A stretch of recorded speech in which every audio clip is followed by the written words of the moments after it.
കൂട്ടുകാർക്ക് സുഖം തന്നെയല്ലേ? നമ്മൾ പണ്ടൊക്കെ എന്ന് പറഞ്ഞാൽ കറി വെക്കാനൊക്കെ വലിയ ബുദ്ധിമുട്ടുള്ള സമയത്ത് പറമ്പിലൊക്കെ മരത്തേലൊക്കെ കുമ്പളങ്ങ കയറി കിടക്കും. അന്നേരം അമ്മച്ചിമാരെന്താ ചെയ്യുന്നത്? ഓടിച്ചെന്നിട്ട് കുമ്പളങ്ങ പറിച്ചുകൊണ്ട് വന്ന് എന്തെങ്കിലും ഒരു കറി വെക്കും. മോരൊഴിച്ച് വെക്കുമോ പയറിട്ട് വെക്കുമോ എന്തെങ്കിലുമൊക്കെ വെക്കും. അതുപോലെ ഇന്നൊരു പഴയകാല കറിയിലേക്കാണ് ഞാൻ നിങ്ങളെ എല്ലാവരും കൊണ്ടുവന്നത്. ഓക്കെ, അപ്പം വീഡിയോയിലേക്ക് നമുക്ക് പോകാം. ഒരു പകുതി ഈ കുമ്പളങ്ങയുടെ ഒരു പകുതിയെ ഞാൻ എടുത്തിട്ടുള്ളൂ. ഇതിൻ്റെ ആവശ്യമുള്ളല്ലോ, അതുകൊണ്ടാണ് ഇതിൻ്റെ പകുതിയാണ് എടുത്തിരിക്കുന്നത്. അത് ഞാൻ പാത്രത്തിലോട്ടിടുകയാണ്.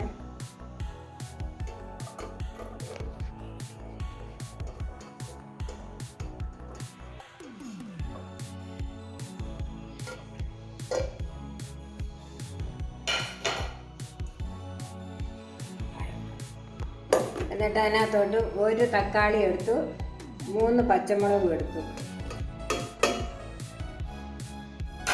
ഇനി സ്വല്പം മഞ്ഞൾ പൊടിയും കൂടിയിട്ട്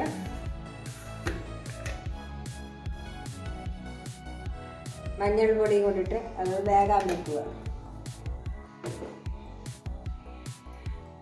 ആവശ്യത്തിനുള്ള വെള്ളം, നകക്ക വെള്ളം ഒഴിക്കണം. കുമ്പളങ്ങ അപ്പടി വെള്ളമാണല്ലോ, പിന്നെ അത് പെട്ടെന്ന് വെന്തോളും. നകക്ക വെള്ളം ഒഴിച്ച് വെക്കുവാണ്. തീ കത്തിക്കാൻ പോവാണ്.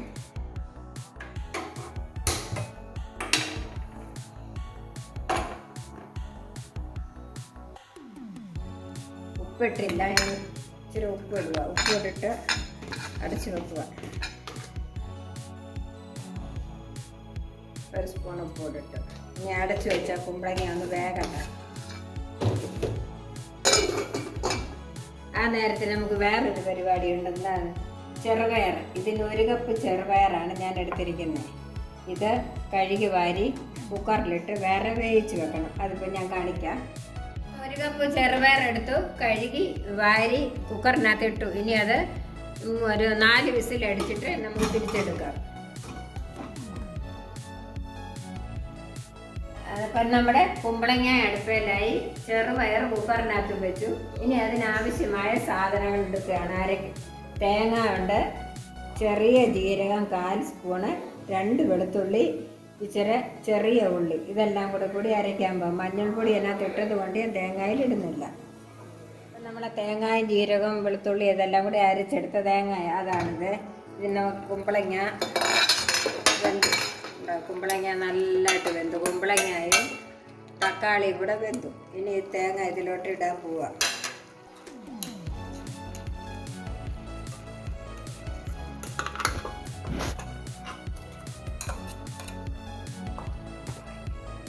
ഒരു ഗ്ലാസ് പയർ വേവിച്ച് വെച്ചായിരുന്നു കുക്കറിനകത്ത്, അതും കൂടി ഇതിനകത്ത് ഇടുവാണ്.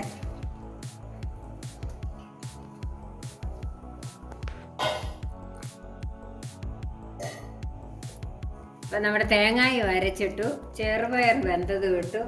നല്ലൊരു കറിയായത്, നല്ല ടേസ്റ്റുള്ളൊരു കറിയാണ്. ഇതിന് തിളയ്ക്കണ്ട, തേങ്ങ ഇട്ടത് കാരണം തിളയ്ക്കണ്ട. ഒന്ന് ചൂടായി കഴിയുമ്പോൾ ഇത് മാറ്റി വെച്ചിട്ട് നമുക്കിതിനെ കടുക് വറുത്തിട്ടണം. കടുക് പൊട്ടിക്കാനുള്ള ചട്ടി വെക്കുക.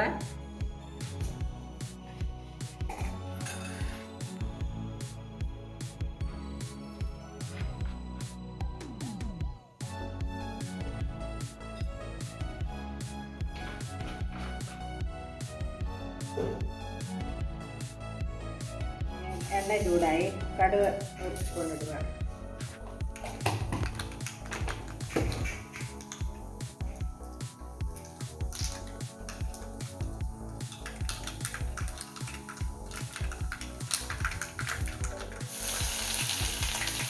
കറിവേപ്പില, വറ്റൽമുളക്,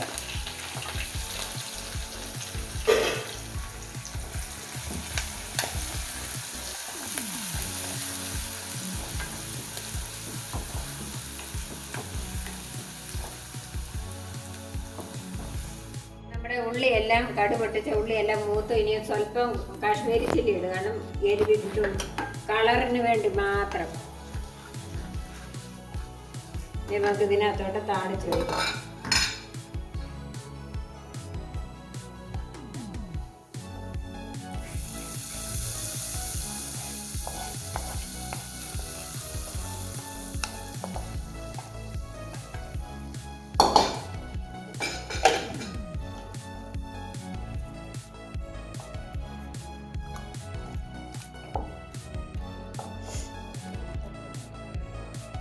അപ്പോൾ ശരി, അങ്ങനെ നമ്മുടെ പഴയ കാല കുമ്പളങ്ങ കറി റെഡിയായി. കുമ്പളങ്ങ ചെറുപയർ റെഡിയായി. കാണാൻ തന്നെ നല്ല ഭംഗിയല്ലേ? എല്ലാവരും ഉണ്ടാക്കി നോക്കുക, കമൻറ്റ് ചെയ്യുക. എൻ്റെ കൂട്ടുകാരെല്ലാം എൻ്റെ കൂടെ നിൽക്കുമല്ലോ. Okay, bye bye.